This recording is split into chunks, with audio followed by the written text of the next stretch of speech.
नमस्कार. सेंद्रिय चळवळीतली कार्यकर्ती, जागतिक पर्यावरणवादी, क्लायमेट चेंज बद्दल जागतिक पातळीवर लढा देणारी, जिनी पहिल्यांदा इकोफेमिनिझमची संकल्पना मांडली, ती समजून सांगितली आणि मॉन्सँटो, बिल गेट्स सारख्या मोठमोठ्या भांडवलशाहांशी जिनी लढा दिला, अशी भारताची कन्या वंदना शिवा यांच्या कार्यांबद्दल, त्यांच्या अवतीभोवती उठवलेल्या अनेक वादांबद्दल, त्यांच्यावर झालेल्या टीकेबद्दल आणि त्यांचा जो काही आक्रमकपणा, त्यांचे पर्यावरणाबद्दलचे विचार, क्वांटम थिअरी आणि बियॉन्ड क्वांटम थिअरी जे काही सूक्ष्म व्हेरिएबल आहेत त्यांच्याबद्दल मांडलेलं त्यांनी तत्वज्ञान, याबद्दल आपण आज ह्या व्हिडिओमध्ये जाणून घेणार आहोत. अनेकांना वंदना शिवांबद्दल माहिती असेल. आज आपण त्यांच्या कार्याचे डिटेल्स समजून घेऊया.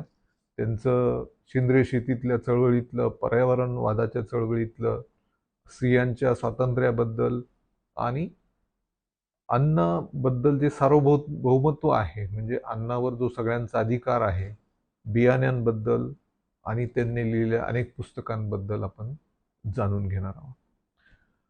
आता कोण आहेत वंदना शिवा? जर असं एका वाक्यात सांगायचं झालं तर त्या मोठ्या अभ्यासक आहेत, पर्यावरणवादी कार्यकर्त्या आहेत, अन्न सार्वभौमत्वाचा पुरस्कार करणारे आहेत, पर्यावरण स्त्रीवादी आहेत.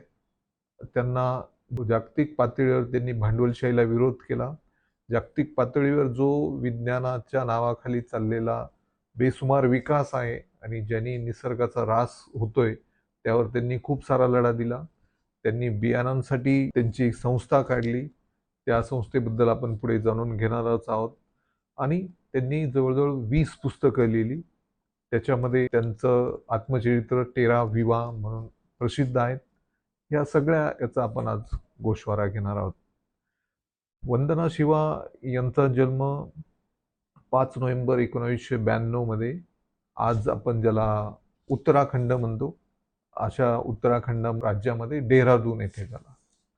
आता त्यांचे वडील हे वनरक्षक होते आणि आई नैसर्गिक पद्धतीने शेती करणारी होती आणि हिमालयाच्या कुशीत त्यांचं गाव होतं. त्यामुळे निसर्गाशी त्यांचा जवळचा संबंध होता. निसर्गाशी म्हणण्यापेक्षा नॅचरल फार्मिंग असेल, निसर्गाचे सगळे घटक असतील, ते कसे एकमेकावर अवलंबून आहेत, हा वारसा त्यांना होता. वडील वनरक्षक असल्यामुळे वनांशी त्यांचा संबंध होता. पण हे असताना त्यांनी चंदीगड विद्यापीठामध्ये जाऊन फिजिक्सची पदवी घेतली, क्वांटम फिजिक्समध्ये. आणि त्यानंतर त्या कॅनडामध्ये गेल्या आणि कॅनडामध्ये गेल्यानंतर त्यांनी त्याच्यावर PhD केली क्वांटम फिजिक्समध्ये. क्वांटम फिजिक्स म्हणजे काय? तर लहानात कणांचं जे काही भौतिकशास्त्र आहे त्याचा अभ्यास. आणि त्यांचा जो प्रबंध होता, त्यांचं जे स्पेशलायझेशन होतं, ते क्वांटम फिजिक्स आणि हिडन व्हेरिएबल्स यावर. आता क्वांटम फिजिक्स हाच एकदम सूक्ष्म कणांचा अभ्यास आहे आणि त्यातले हिडन व्हेरिएबल्स म्हणजे काय? जे छुपे कण आहेत की जे अजून सायन्सला माहीत नाही किंवा सायन्स माहिती करून घेत आहे, आणि त्या हिडन व्हेरिएबल मधनं जो काही जगाचं एक एकत्रीकरण आहे, किंवा आपल्या अध्यात्मामध्ये जे म्हटलं जातं की कणाकणामध्ये ईश्वर आहे किंवा कणाकणामध्ये निसर्ग आहे, तेच ते हिडन व्हेरिएबल. त्यांनी सायन्सनी त्या तिथपर्यंत पोहोचल्या आणि त्यानंतर त्यांना असं जाणवलं की हा निसर्ग, आपण सगळे प्राणी, सगळे मानवजात, सगळ्या निसर्गातल्या वनस्पती, सूक्ष्मजीव हे सगळे एकमेकांशी फक्त जोडले गेलेलेच नाहीये, तर ते एकमेकावर खूप मोठ्या प्रमाणात अवलंबून आहेत. आणि ते ज्यावेळेस वाचवले जातील, त्या नष्ट होणाऱ्या प्रजाती ज्या वाचवल्या जातील, त्या वाचल्यास तरच मानव वाचणार आहे. निसर्गाचे जेवढे घटक कमी होत जातील, तेवढं मानवाचं किंवा ह्या अस्तित्वाचं आयुष्य कमी होत जाणार आहे. मग आता त्यांना जगाने काय म्हटलं, तर त्यांनी जे काही पारंपरिक बियाणांबद्दल काम केलं. त्यांनी भारतामध्ये 40 सीड बँक तयार केल्या आणि म्हणून त्यांना जागतिक पातळीवर गांधी ऑफ ग्रेन्स म्हटलं गेलं, म्हणजे धान्याच्या गांधी म्हटलं गेलं. कारण त्यांनी हिमालयातल्या परिसरामधले भारतामधल्या वेगळ्या परिसरामधले जे पारंपरिक बियाणं होते ते वापरासाठी, ते साठवण्यासाठी, त्या प्रजाती टिकवण्यासाठी एक त्यांची नवधान्य म्हणून संस्था काढली 1991 मधनं, आणि त्यात मध्ये त्यांनी हे कार्य केलं. त्यांचं मगाशी मी सांगितल्याप्रमाणे त्यांचं तेरा विवा हे जे आत्मचरित्र आहे त्याच्यामध्ये त्यांनी त्यांचं सगळं तत्वज्ञान मांडलं.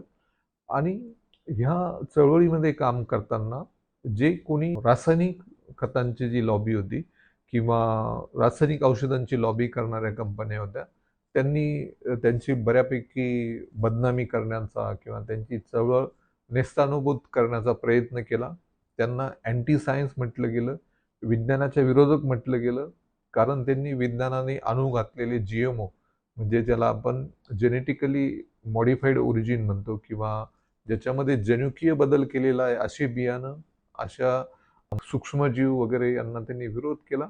म्हणून त्यांना विज्ञानाचे विरोधक पण काही समाज घटकांकडनं म्हटलं गेलं. आता त्यांचं बालपण जे आहे ते हिमालयाच्या सानिध्यात गेल्यामुळे डेहराडूनमध्ये, आणि मग त्यांनी जो काही क्वांटम थिअरीमध्ये कॅनडामध्ये PhD केली आणि त्या पुन्हा भारतात आल्या.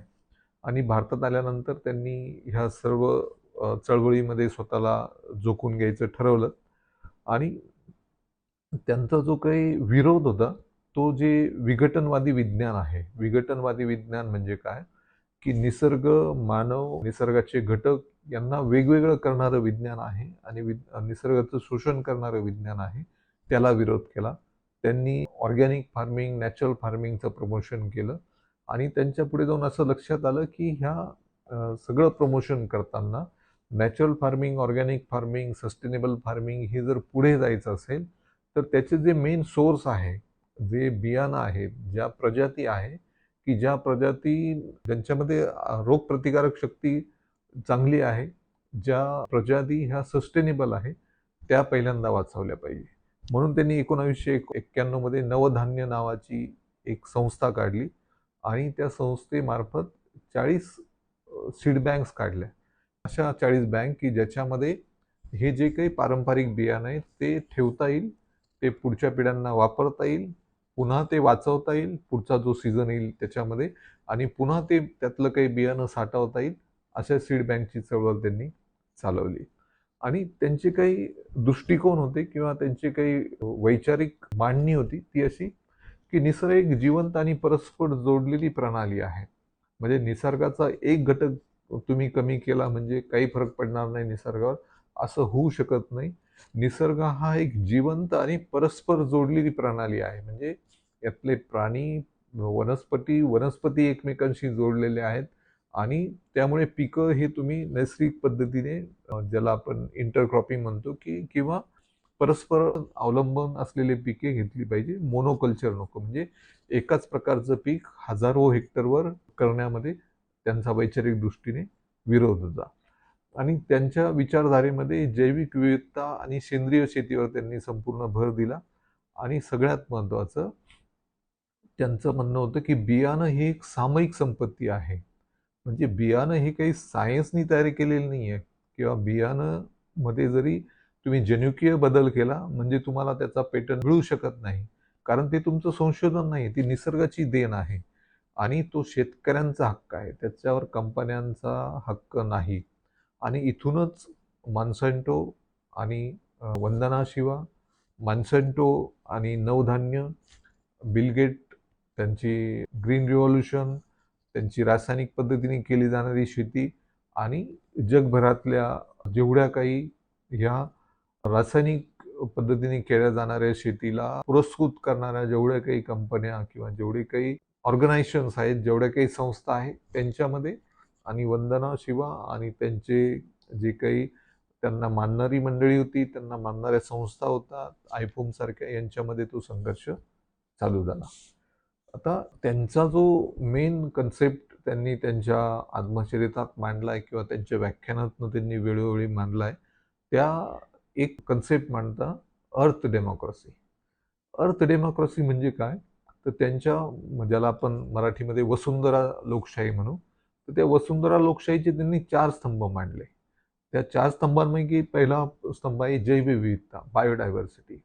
म्हणजे त्यांच्या म्हणण्यानुसार हवामान बदल किंवा ग्लोबल वॉर्मिंग वगैरे हे जे काही आपण संकट ओढून घेतलेली आहे, सध्या युरोपमध्ये जो काही उन्हाळ्याचा हाहाकार चालू आहे, त्याच्यामध्ये हजारो माणसं फ्रान्स आणि आसपासच्या देशांमध्ये दगावली. ह्या सगळ्या गोष्टी हवामान बदलामुळे होणाऱ्या का होत आहेत? तर आपण बायोडायव्हर्सिटीचा ऱ्हास करतोय म्हणून. आणि त्यासाठी आपण बायोडायव्हर्सिटी सांभाळली पाहिजे. विकास जिथं अत्यावश्यक असेल तिथेच केला पाहिजे. म्हणून निसर्ग हा सांभाळला जाईल, बायोडायव्हर्सिटी सांभाळली जाईल, जैवविविधता सांभाळली जाईल आणि हवामान बदलाने जे काही विध्वंस होऊ घातलेला आहे, होतोय, तो आपल्याला थांबवता येईल. आणि ह्या सगळा विध्वंस थांबण्यासाठी बायोडायव्हर्सिटी हे एकमेव जैवविविधता निर्माण करणं, हा फक्त जैवविविधता निर्माण करणं हे एकमेव उत्तर आहे, असं त्यांचं म्हणणं आहे. आणि हा स्तंभ बायोडायव्हर्सिटीचा मांडताना त्यांनी दुसरा स्तंभ मांडला, बीज संपत्ती. म्हणजे सीड्स हे संपूर्ण जगाची संपत्ती आहे. त्याच्यावर कुठल्या एका कंपनीचा पेटंट असू शकत नाही. सीड्स हे एखादी सीडची व्हरायटी कोणा एका कंपनीच्या मालकीची असू शकत नाही. आणि बियाणांचं खाजगीकरण झालंच नाही पाहिजे. बियाणं ही निसर्गाने दिलेली संपत्ती आहे आणि त्याच्यावर पहिला हक्क हा शेतकऱ्यांचा आहे. म्हणून त्यांनी बियाणासाठी जे पेटंट दिले जाणार होते त्याला कडाडून विरोध केला त्यांच्या संस्थेने आणि जागतिक पातळीवर तो लढा त्यांनी यशस्वी करून दाखवला. आणि ह्या बीज संपत्तीबद्दल त्यांनी कुठल्याही बीजाला जीएमओला त्यांनी विरोध केला. जीएमओ जरी केलं, तुम्ही जनुकीय बदल जरी केला तरी ते तुमचं संशोधन होऊ शकत नाही, त्यांच्यावर तुमचा एक अधिकारशाही येऊ शकत नाही, असं त्यांनी ठणकावून सांगितलं आणि त्याचे कायदेशीर लढे पण त्यांनी जिंकले. आणि तिसरा स्तंभ त्यांनी मांडला, अन्न सार्वभौमत्व. अन्न सार्वभौमत्व म्हणजे काय? अन्न पुरवठा साखळी मध्ये कॉर्पोरेट कंपन्यांऐवजी स्थानिक समुदायाचं नियंत्रण असावं. म्हणजे स्थानिक पिकवावं आणि ते स्थानिक ठिकाणीच विकावं.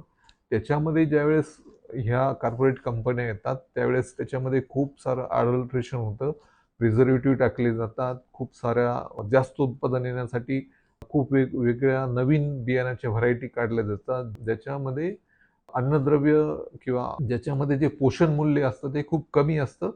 फक्त त्याचा जो काही रंग असतो, त्याचा जो काही रूप असतं ते खूप चांगलं असतं, पण पोषण मूल्य कमी असल्यामुळे ह्या स्थानिक व्हरायटी, स्थानिक बाजारपेठ याला महत्त्व द्यावं, असं त्यांनी तिसरा स्तंभ मांडला. आणि अन्नांवर सगळ्यांचा अधिकार असावा. आणि चौथा आणि महत्त्वाचा स्तंभ त्यांनी मांडला की जो इतर कोणी जगात मांडलेलाच नव्हता, दॅट इज फेमिनिझम. फेमिनिझम म्हणजे काय? पर्यावरणी स्त्रीवाद. आता त्यांनी भारतात बघितलं की भारतात शेतामध्ये जास्तीत जास्त मजूर जे राबले जातात ती स्त्री आहे. म्हणजे स्त्रीच्या हातात पूर्ण नाही म्हणता येणार, बहुतांश शेती काम स्त्रीच्या हातात आहे आणि स्त्री ते करते, पण तिच्यावर त्याचा अधिकार नाही. मग निसर्गाचा सन्मान करायचा असेल आणि महिलांचं सक्षमीकरण करायचं असेल तर महिलांना या जी काही शेती करण्याची पद्धती आहे किंवा जे काही बायोडायव्हर्सिटीचं काम आहे, शेतीचं काम आहे, सेंद्रिय शेतीचं काम आहे, त्याच्यामध्ये त्यांना निर्णय घेण्यापर्यंत स्थान दिलं पाहिजे, निर्णय घेण्यासाठी स्थान दिलं पाहिजे. आणि जेवढी शेती किंवा शेतीबद्दलचे निर्णय किंवा पर्यावरणवादाचे निर्णय हे स्त्रियांच्या हातात जातील, कारण स्त्रियांमध्ये एक मातृत्व असतं आणि ते निसर्गाला चांगल्या पद्धतीने सांभाळू शकतात असं त्यांना वाटतं. आणि मग तो इकोफेमिनिझमचा त्यांनी सिद्धांत मांडला, तो जगभरामध्ये स्वीकारला गेला आणि महिलांना जास्तीत जास्त शेतीच्या निर्णयामध्ये, त्याच्या पॉलिसी मेकिंगमध्ये आणि इतर गोष्टीमध्ये त्यांना सहभाग बऱ्याच ठिकाणी त्यांच्या ह्या चळवळीनंतर नोंदवला जाऊ लागला. आता पुन्हा फेमिनिझमबद्दल जास्त सांगायचं झालं तर त्यांच्या म्हणण्यानुसार की ही जी पितृसत्ताक व्यवस्था आहे भारतामधली आणि जगभरातली, ती महिलांना नियंत्रण करते, महिलांचं वर्चस्व नियंत्रण करते. त्यामुळे विज्ञानवाद जास्त बोकाळला किंवा त्यामुळे त्यांचं म्हणणं आहे तर विज्ञानवाद हा सुद्धा पितृसत्ताक व्यवस्थेचाच एक भाग आहे. त्यामुळे मग जितकं जास्तीत जास्त महिलांकडे सत्ता दिली जाईल, जितकी जास्तीत जास्त महिलांना याच्यामध्ये सहभाग नोंदवला जाईल, फक्त मजूर लेवलला नाही तर निर्णय प्रक्रियेमध्ये तेवढं जास्तीत जास्त आपण निसर्गाला सांभाळू शकू किंवा आजही निसर्गाच्या जवळचे आहेत ते स्त्रियाच आहेत. आणि मग त्यांनी हा इकोफेमिनिझम जगाला समजून सांगितला. त्यांच्याबरोबर मारिया मिस यांनी पण त्यांच्याबरोबर हा इकोफेमिनिझम मांडण्यामध्ये त्यांना सहकार्य केलं. आणि निसर्गाचं शोषण, महिलांचं दुय्यम स्थान, एकाच नाण्याच्या दोन बाजू आहे असं त्यांनी मांडलं. आणि जी काही भांडवलशाही आहे किंवा औद्योगिकरण आहे, याच्यामुळे निसर्गावर नियंत्रण मिळवलं जातंय, त्यालाही उत्तर हे इकोफेमिनिझमच आहे असं त्यांना वाटतं. मग शाश्वत आणि उत्पादक शेतीसाठी महिला केंद्रित कृषी व्यवस्था जर आपण स्थापन केली, तर नक्कीच जैवविविधता सांभाळली जाईल आणि शेतीमध्ये पण निसर्गाला अनुकरून शेती केली जाईल असं त्यांना वाटतं. आता 1991 मध्ये त्यांनी नवधान्य किंवा नवधान्य म्हटलं जातं नावाची संस्था स्थापन केली, एक चळवळ राबवली त्यांनी. तर त्याच्यामध्ये त्या चळवळीचा मेन हेतू काय होता, की जे काही पारंपरिक बियाणं आहे त्यांना जास्तीत जास्त त्याची लागवड व्हावी, त्याचं उत्पादन व्हावं, कारण त्याच्यामध्ये पोषण मूल्य जास्त असतं. बियाणांना पेटेंट दिला जाऊ नये, रासायनिक खतांची गरज कमी केली जावी किंवा त्याचा वापर करण्याची गरज नाही. ही महागडी बियाणं, महागडी रासायनिक खतं केवळ याच्यामुळेच भारतीय शेतकरी आणि जगभरातला काही भागातला शेतकरी हा कर्जबाजारी झाला असं त्यांनी मत मांडलं. आणि ह्या रासायनिक खतांमुळे किंवा हे पेटेंट जे काही सुधारित हायब्रिड बियाणं आहेत किंवा ह्या बियाणांवर जी काही बियाणं बनवणाऱ्या कंपन्यांची सत्ता आहे, त्यामुळे सार्वभौमत्वाचा ऱ्हास होत चालला असं त्यांना वाटलं. मग त्यांनी 40पेक्षा जास्त पारंपरिक बियाणांच्या बँका तयार केल्या भारतामध्ये त्यांच्या संस्थेने, ज्याला त्यांनी सीड फ्रीडम असं नाव दिलं. मग ते जैवविविधतावर त्यांनी भर दिला ह्या संस्थेने. आणि हवामान बदलामध्ये टिकून राहण्याची क्षमता ह्या पारंपरिक बियाण्यांमध्येच आहे आणि ती त्यांनी सिद्ध करून दाखवली किंवा ती जगाला मान्य पण आहे, की जे पारंपरिक बियाणं आहे त्यांना हवामान बदलामध्ये टिकून राहण्याची क्षमता आहे, रोगप्रतिकारक शक्ती आहे. आणि या विशिष्ट भागामधल्या विशिष्ट बियाणांवर तिथल्या स्थानिक लोकांचा अधिकार आहे. म्हणजे ते बियाणं अमेरिकेतल्या एखाद्या कंपनीने घेतलं आणि लगेच आमचं पेटेंटेड बियाणं आहे किंवा याचा शोध आम्ही लावलाय असं म्हणणं जे चालू होतं, त्याच्यावर त्यांनी आघात केला. आणि नवधान्यांनी ह्या संस्थेने हे खूप मोठं योगदान बियाण्यांच्या याच्यामध्ये दिलं. आणि मग त्यांनी हे जे काही एखादं बियाणं घेतलं जायचं, त्याला लेबल लावलं जायचं आणि ते कंपनीचं बियाणं म्हणून विकलं जायचं आणि मग त्याचं रिप्रोडक्शन केलं जायचं किंवा बियाणांचे किंवा कडुलिंबाचे वगैरे पेटेंट घेण्याचा जो प्रयत्न केला, त्याला त्यांनी बायोपायरसी म्हटलं. आणि ह्या बायोपायरसीबद्दल त्यांनी मोठा लढा दिला. तो लढा फक्त व्याख्यानांमधनं नाही दिला, तो लढा फक्त लेख लिहून नाही दिला, तर तो लढा त्यांनी कायदेशीर पातळीवर पण दिला. तो पण जागतिक कायदेशीर पातळीवर दिला. 1998 ते 2005 या दरम्यान चाललेल्या या इतक्या वर्ष चाललेल्या कायदेशीर लढा त्यांनी दिला आणि तो जागतिक पातळीवर त्यांनी तो लढा जिंकला. आणि त्यांच्या लढ्यानंतर भारतातल्या कडुलिंबाचं पेटेंट कुठल्या तरी अमेरिकन कंपनीने घेतलं होतं. भारत आणि पाकिस्तानमध्ये पिकवल्या जाणाऱ्या बासमती भाताचं पेटेंट कुणीतरी घेतलं होतं. ते पेटेंट ह्या कायदेशीर लढ्याने रद्द करावं लागलं. हा वंदना शिवा यांचा सगळ्यात मोठा विजय म्हणावा लागेल. आणि त्यांचं भारतीयांसाठी, भारतीय शेतकऱ्यांसाठी, पाकिस्तानमधल्या शेतकऱ्यांसाठी, बासमती पिकवणाऱ्या पंजाबमधल्या शेतकऱ्यांसाठी खूप मोठं योगदान म्हणावं लागेल. हे जर पेटेंट चालू राहिले असते तर भारतातल्या बासमती राईस उत्पादक करणाऱ्या शेतकऱ्यांना त्या पेटेंट मालक असलेल्या कंपनीला दरवर्षी रॉयल्टी द्यावी लागली असती. त्याचा काही भाग यांच्या उत्पादनातला त्या कंपनीचा काही संबंध नसताना, कारण हे आपल्या स्थानिक व्हरायटी आहे. आणि ही सगळी लबाडी करून कडुलिंब आणि बासमती राईसचं जे काही पेटेंट करण्याचं चाललं होतं, त्याच्यावर त्यांनी विजय मिळवला आणि निसर्गाचा याच्यावर मालकी हक्क आहे असं जगाला त्यांनी ठणकावून सांगितलं. आणि ज्यावेळेस त्यांचा असा विजय झाला, तेव्हापासून ही जी काही कॉर्पोरेट कंपन्यांची लॉबी होती, मॉन्संटो असेल, बिल गेट यांची ऑर्गनायझेशन असेल, अजून अनेक संस्था असतील, हा त्यांच्या मागे हात धुवून लागल्या. त्याच्यामध्ये त्यांची बदनामी करणं, त्यांच्याबद्दल अपप्रचार करणं, त्यांच्या चळवळीमध्ये शासनामार्फत काही अडचणी आणणं, ह्या सगळ्या गोष्टी तिथून पुढे चालू झाल्या. मग त्याच्यामध्ये त्यांनी WTOC लढा दिला, म्हणजे वर्ल्ड ट्रेड ऑर्गनायझेशन, ज्याच्यामध्ये TRIPS जो करार होता, ज्याच्यामध्ये जागतिक लेवलला बियाणांवर वगैरे जे पेटंट मिळणार होते, त्याच्यामध्ये त्यांनी लढा देऊन हे सगळं हाणून पाडलं. त्या स्वतः होत्या, त्यांच्याबरोबर त्यांच्या चळवळीतले अनेक कार्यकर्ते होते. आणि मग याच्यामध्ये खूप साऱ्या मधल्या काळामध्ये घटना घडल्या की ज्याच्यामध्ये त्यांना नेस्तानाबूत करण्याचा प्रयत्न करण्यात आला. आता मधल्या काळामध्ये गोल्डन राईस नावाचं एक भाताची व्हरायटी काढण्याचा प्रयत्न झाला या कॉर्पोरेट कंपन्यांकडनं.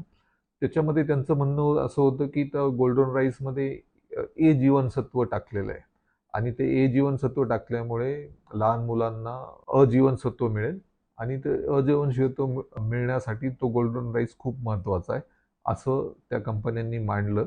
आणि हे जो गोल्डन राईस होता ते काही नैसर्गिक बियाणं नव्हतं, त्याला मॉडिफाईड व्हरायटी म्हणता येईल किंवा ज्याला सुधारित व्हरायटी म्हणता येईल किंवा ज्याच्यामध्ये GMO असण्याची पण, जेनेटिकली मॉडिफाईड ओरिजिन असण्याची पण शक्यता होती.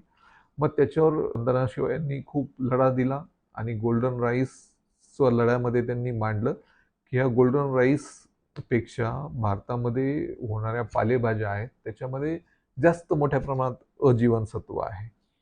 त्यानंतर त्यांनी BT कॉटनला विरोध केला.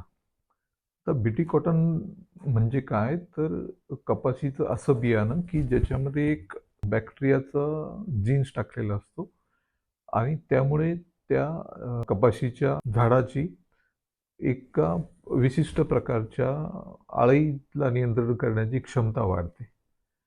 असा त्या BT कॉटन जे GMO आहेत, जे जेनेटिकली मॉडिफाईड आहेत, ज्याच्यामध्ये जनुकीय बदल केलेला आहे, असं कपाशीचं बियाणं भारतात आलं. मॉन्सॅन्टोनी आणलं, मॉन्सॅन्टो या कंपनीने आणलं आणि ते भारतात वापरलं जाऊ लागलं.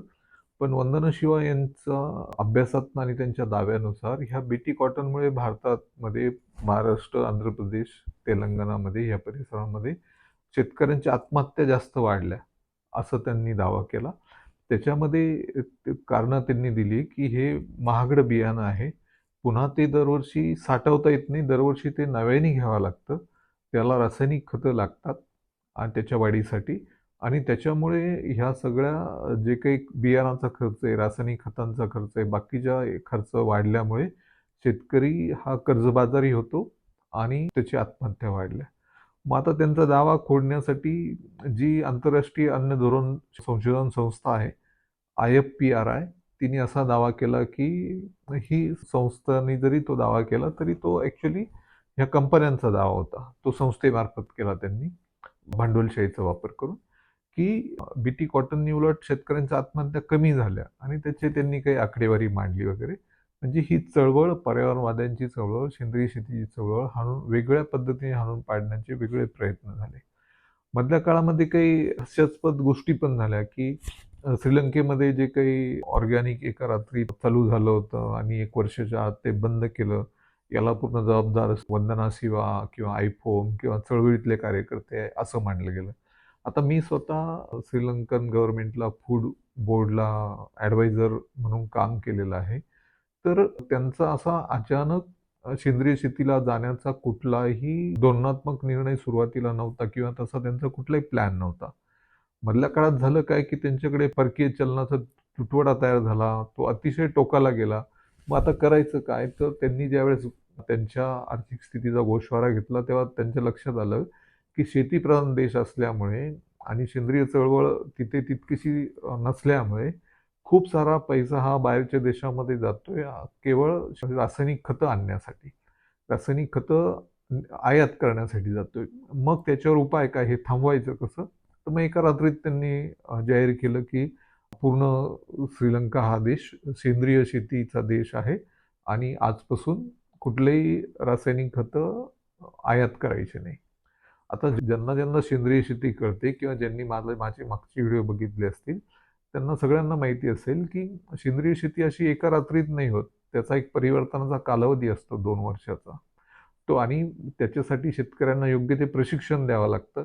की स्वतः आपले निविष्ठा कशा तयार करायच्या, स्वतः औषधं कशी करायची, काय खतं वापरायची, पिकं कशी घ्यायची, याचं एक प्रशिक्षण दिलं जातं. एक सर्टिफिकेशन प्रोसेस टाकली जाते आणि एका रात्रीत असं करताना त्यांच्याकडे कुठल्याही प्रमाणीकरणाच्या संस्था नव्हत्या, स्वतःचे ऑर्गॅनिक स्टँडर्ड्स नव्हते.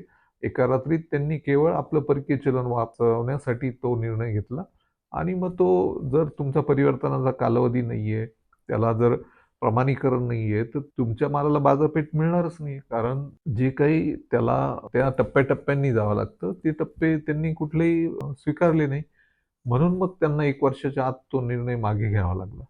पण सेंद्रिय देशामध्ये सेंद्रिय शेती करणं हा त्यांचा हेतूच नव्हता. त्यांचा हेतू परकीय चलन वाचणं होतं. मग आता हे झालंय तर मग याचं खापर कोणावर फोडायचं?